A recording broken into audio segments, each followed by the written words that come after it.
Queria, antes, como eu disse, tem vários assuntos para a gente conversar, mas Provérbios 3, eu queria começar lendo Provérbios 3.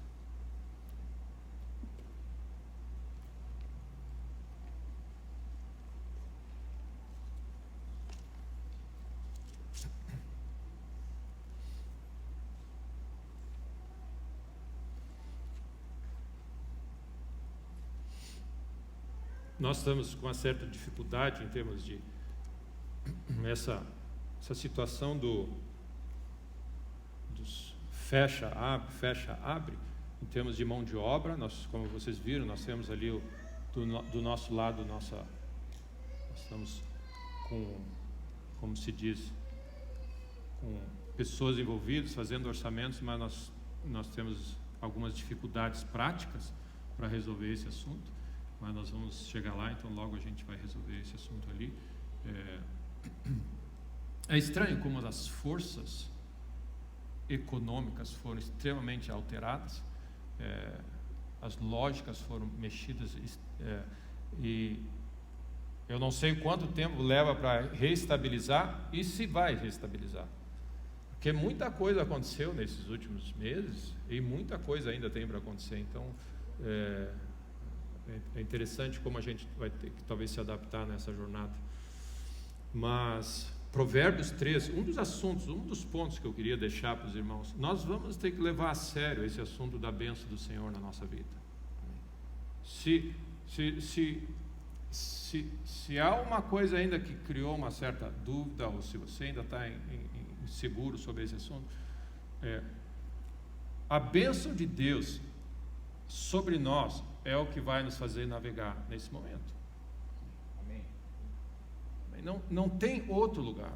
O desejo de Deus para nós, Ele tem um plano para avançar o reino dele nessa terra. Ele tem uma estratégia e Ele vai financiar essa realidade. Amém. É dele vem a fonte, Ele vem a instrução e dele vem a fonte. Esse texto em Provérbios 3 diz assim: Filho meu, não te esqueças dos meus ensinos, e o teu coração guarde os meus mandamentos. Estou falando da sabedoria, ok? Lembra que o princípio, o início, o começo de uma vida sábia, de viver na sabedoria de Deus e desfrutar da bênção ou dos resultados da sabedoria de Deus, é o temor do Senhor. De novo, tudo está em Deus hoje, mais do que nunca. E Ele diz assim: não te esqueça dos meus ensinos, e o teu coração guarde os meus mandamentos, porque eles aumentarão os teus dias e te acrescentarão anos de vida e paz. Não te desampare a benignidade e a fidelidade, atas no pescoço, escreve na tábua do teu coração. Você percebe a urgência de você guarda, não esquece, guarda no ouvido, na testa, no coração, na vida. Faz o que for necessário, escreve no celular.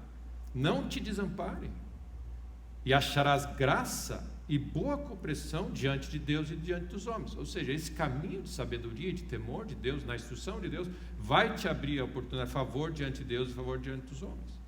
E Ele diz: confia no Senhor de todo o teu coração, de todo o teu coração, e não te estribes no teu próprio entendimento, reconhece-o em todos os teus caminhos, e Ele endireitará as tuas veredas. Não seja sábio aos teus próprios olhos, teme ao Senhor e aparta-te do mal.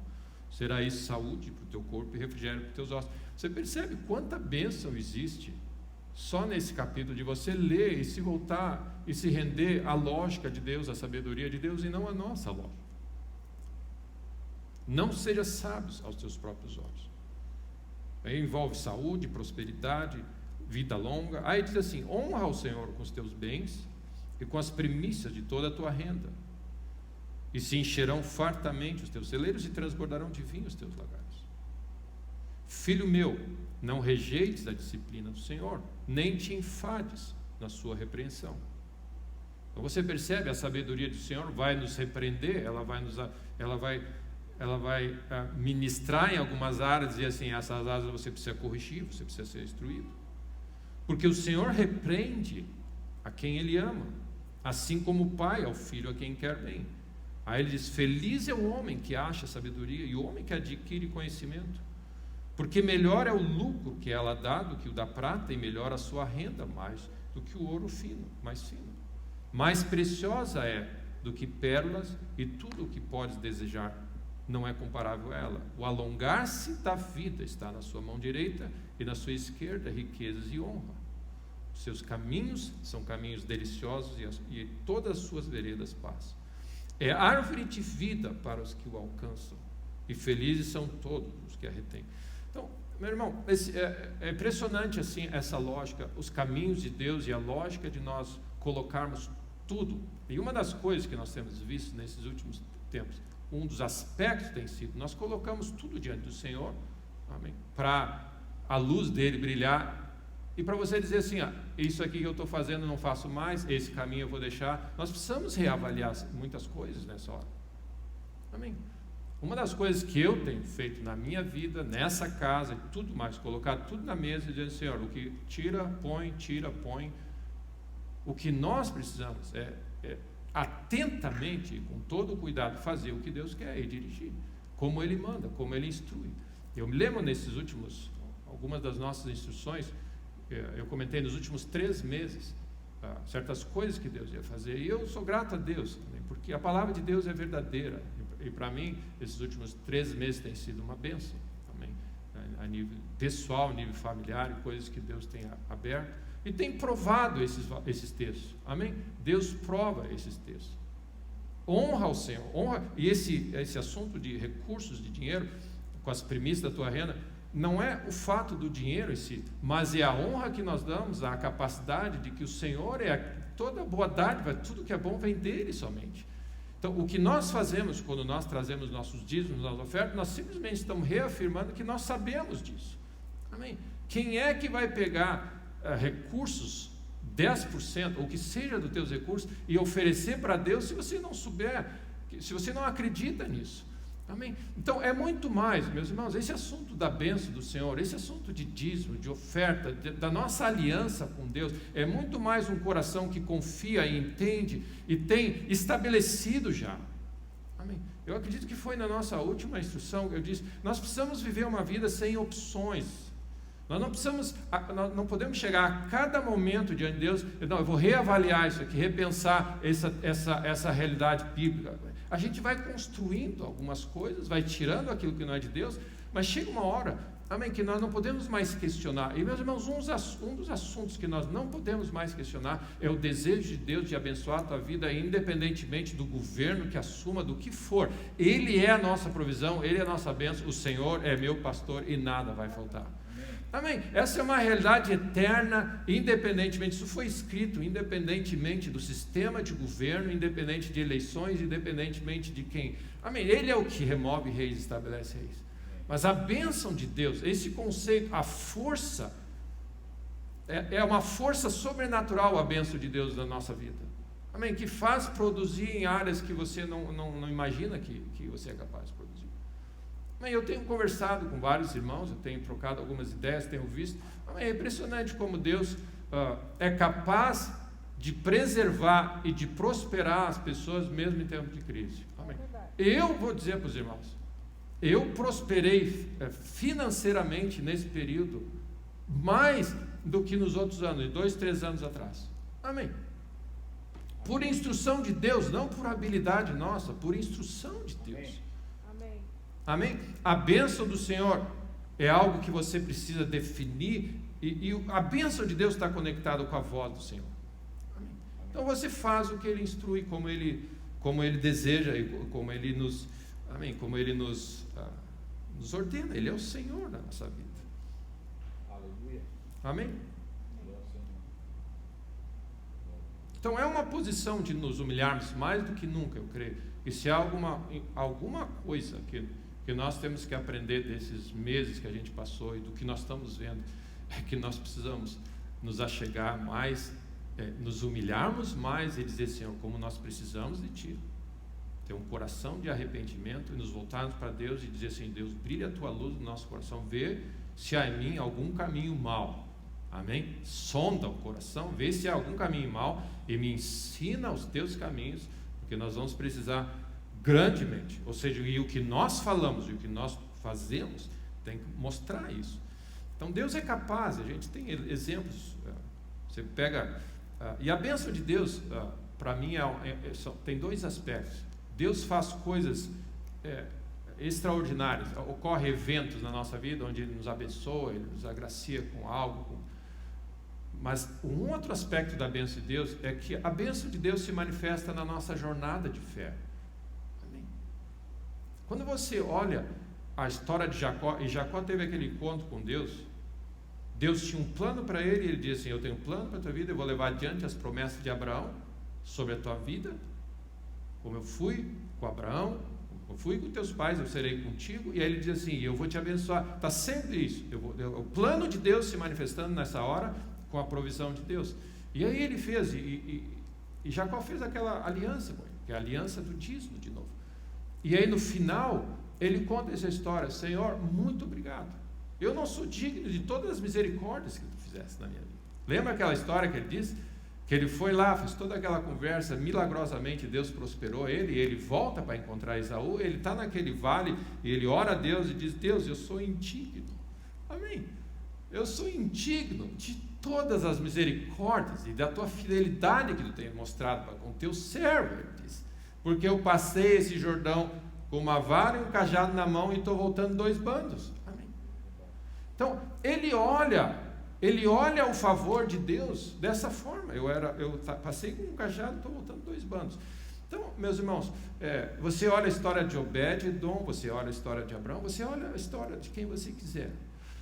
Esdras, quando orou, ele se humilhou diante de Deus e disse assim: oh, Senhor, eu preciso de uma jornada feliz nessa hora, porque eu vou encontrar desafios diante de nós, e nós precisamos dessa graça, da cobertura, do favor, da presença, da instrução de Deus e de um coração, amém, disposto a fazer o que é necessário, mesmo que seja fora do comum, amém, que não tenha bom senso, de obedecer a voz de Deus, fazer exatamente o que Ele disser. E se atentamente nós ouvirmos a voz de Deus, Deus vai vir sobre nós e vai cuidar da nossa casa. Amém? Então, uma das palavras que eu queria deixar para nós nessa manhã, nesse primeiro retorno, esse vai ser um tempo na vida da igreja. Eu digo para os irmãos, eu não deixei de entrar em contato, de ter comunhão, de lidar com os pastores. Nós tivemos reuniões esse tempo todo na cidade. E eu vou de novo afirmar, é um tempo que nós vamos ter que testar, provar, experimentar, amadurecer e desenvolver nossas habilidades nesse assunto da bênção de Deus. Esse aí não é um assunto que se diz assim: ah, que bênção, glória a Deus, Deus me abençoe. Não, você precisa ser bom nisso, exercitado nisso, treinado na bênção do Senhor. Amém? Amém. Nós precisamos lutar por essa realidade. Lembra? Se você valoriza isso, se é tão importante, nós gastamos energia com tanta coisa, e nós precisamos, aquilo que nós honramos, aquilo que nós entendemos como é a solução para nós precisamos lutar. O povo, no passado, se você olha Esaú e Jacó e tantos outros, eles brigavam pela bênção. Eles chamavam um profeta para dizer: abençoa. É como se fosse a bênção do Senhor, essa força sobrenatural do favor de Deus que vem sobre certa pessoa, sobre certo grupo, sobre certa situação, que, meus irmãos, as pessoas pagam qualquer negócio. Se você olha Balaão, a história de Balaão, ele foi contratado por um rei para cancelar a bênção sobre aquela nação para ele poder ganhar. E eu acho que nós temos, de uma certa maneira, pegado leve, nós temos sido muito leves nesse assunto. Então eu desafio os irmãos, a instrução você tem, amém, nessa casa, e eu quero dizer de novo, Senhor, seja um expert na bênção do Senhor. Nada mais você põe a tua fé, estuda, faz que nem Paulo instruía Timóteo, estuda, amém, estuda, amém, vê o que a Bíblia tem a dizer, e que a bênção do Senhor esteja sobre nossa casa. E a Bíblia diz: encherão fartamente os teus celeiros. Amém? É o que diz aqui: se encherão fartamente os teus celeiros. Fartamente. Mas quantos podem dizer fartamente os teus celeiros? E em nenhum, meus irmãos, uma das coisas que me toca em relação a esse momento confuso que nós vivemos, e nós vivemos essa confusão já não é de agora, simplesmente apareceu mais, é o seguinte: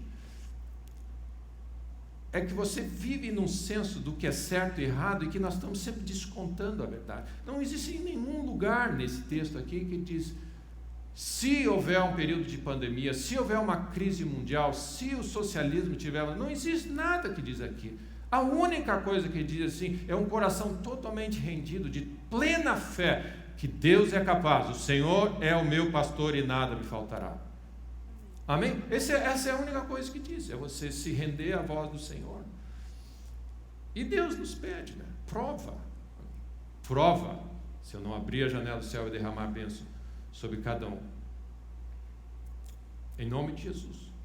Então, que os irmãos sejam desafiados e animados. E eu digo, meus irmãos, pode escrever no seu caderninho. Amém?